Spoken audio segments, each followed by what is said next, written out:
The Curtiss F-87 Blackhawk first flew in 1948, carrying the future of America's oldest fighter company on a single airframe. Powered by 4 Westinghouse J-34 turbojets and designed as an all-weather jet interceptor with a 2-man crew and a radar-directed armament. The Blackhawk could reach roughly 600 miles per hour speed, and only one prototype ever flew. The Air Force initially ordered 88 planes, then reversed course and chose the Northrop F-89 Scorpion, which offered more power from 2 engines instead of 4 weaker ones of F-87. Curtiss Wright. The company descended from the Wright brothers themselves, shut down aircraft production and sold its assets to North American, with that one competition and one loss. 100 years of flying ended that year. 8 years later, North American faced its own execution. The North American F-107A first flew in 1956 as the intended successor to the legendary F-100 Super Sabre. Built around a Pratt & Whitney J-75, producing 24,500 pounds of thrust, the F-107 reached Mach 2 in testing and carried its most unusual feature above the cockpit: a massive dorsal intake mounted directly behind the pilot. That test cruise grimly nicknamed it the Man-Eater.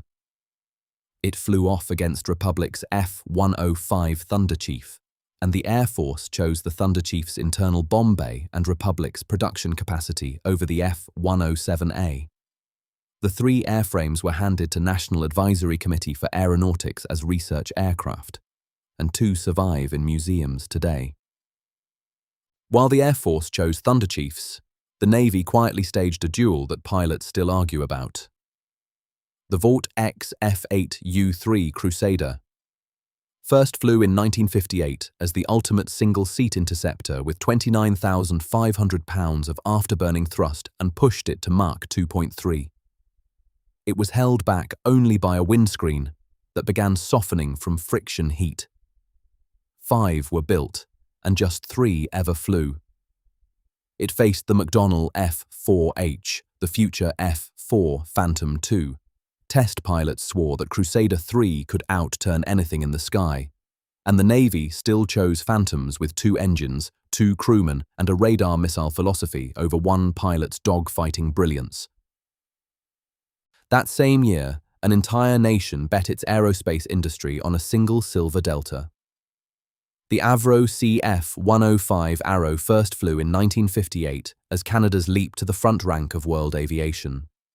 With a 50-foot delta wing and 2 Pratt & Whitney J-75 turbojets, the Arrow reached Mach 1.98 on early flights, with the far more powerful Iroquois engine waiting to push it past Mach 2.5.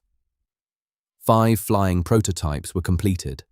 Then, on February 20th, 1959, a date Canadians still call Black Friday, the government cancelled the program outright. Every airframe, every jig, and every blueprint was ordered destroyed. Nearly 30,000 jobs vanished overnight, and Avro's engineers scattered. Some to NASA's Apollo program, some to Concorde. The Arrow didn't lose a fly-off. It lost a signature. Canada never built a fighter again. The Northrop YF-17 Cobra first flew in 1974 as one of 2 finalists in the lightweight fighter competition, the fly-off that would shape Western air power for half a century. 2 General Electric YJ-101 turbojets pushed it to Mach 1.95, and its leading-edge route extensions gave it handling at high angles of attack that made the aircraft nearly impossible to spin. 2 prototypes were built. In January 1975, the Air Force chose the cheaper, longer-ranged YF-16. But the Navy refused a single-engine fighter, and the Cobra was reborn with McDonnell Douglas as the FA-18 Hornet. A family that grew past 2,000 airframes, and still flies from every American carrier deck today. Across the Atlantic, Dassault built a giant that nobody ordered. The Dassault Mirage 4000 first flew in 1979 as France's privately funded superfighter. A Mirage 2000, scaled up with 2 engines to rival the F-15 Eagle. 2 Snecma M53 turbofans drove it past Mach 2 with canards, fly-by-wire, and a combat radius far beyond anything else Dassault had ever built. Exactly one was completed. But when the Saudi interest evaporated, the French Air Force stayed with the cheaper Mirage 2000 option and not a single order ever arrived. But its aerodynamic data flowed directly into the fighter France flies today, the Rafale. America, meanwhile, was rejecting improved versions of its own champion. The General Dynamics F-16XL first flew in 1982 as the most radical Falcon ever built. Its cranked arrow delta wing more than doubled the standard F-16's wing area, letting it carry roughly twice the ordnance, around 40% farther, while staying supersonic with a full combat load. 2 prototypes were converted from existing F-16S. In the Enhanced Tactical Fighter competition, it faced the F-15E Strike Eagle, and in February 1984, the Air Force chose 2 engines, 2 crew, and an Eagle production line that needed saving. Both XLs went to NASA for supersonic research and both survive today. Twice the bombs, nearly half again the range. Still, not enough. Northrop chose an even harder path, building a fighter with its own money. The Northrop F-20 Tigershark first flew in 1982 as the boldest private gamble in fighter history, funded by more than $1 billion of Northrop's own capital. A single General Electric F-404 turbofan pushed the refined F-5 airframe past Mach 2 with avionics newer than early F-16S and a scramble time under 60 seconds. Chuck Yeager called it the finest fighter he had ever flown. 3 were built. Then, Washington opened frontline F-16 exports to the very customers the Tigershark was designed for, erasing its entire market with a policy memo.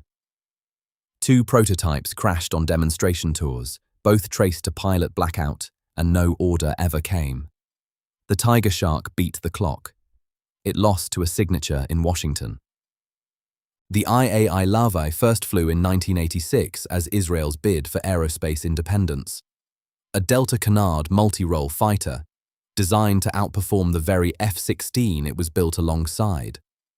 Powered by a Pratt & Whitney PW1120 turbofan with full fly-by-wire and an indigenous electronic warfare suite, the Lavi flew beautifully from its very first sortie. 2 prototypes flew, with a third nearly complete. But American money funded much of the program, and Washington saw no reason to bankroll a rival to its own exports. In August 1987, Israel's cabinet cancelled the Lavi by a single vote. Years later, analysts noted how closely China's new J-10 resembled it. 1 vote ended it in Jerusalem. Its silhouette reappeared in Chengdu. The Soviet Union's most original fighter was about to lose to history itself. The Yakovlev Yak-141 first flew in 1987 as the world's first supersonic vertical landing fighter. Its R-79 engine swiveled a massive rear nozzle downward while 2 lift jets fired behind the cockpit, carrying it past Mach 1.7 and through 12 world records for vertical takeoff aircraft. 4 airframes were built, and 2 flew. In 1991, 1 prototype slammed into the deck of the carrier Gorshkov and burned. Weeks later, the country funding it ceased to exist.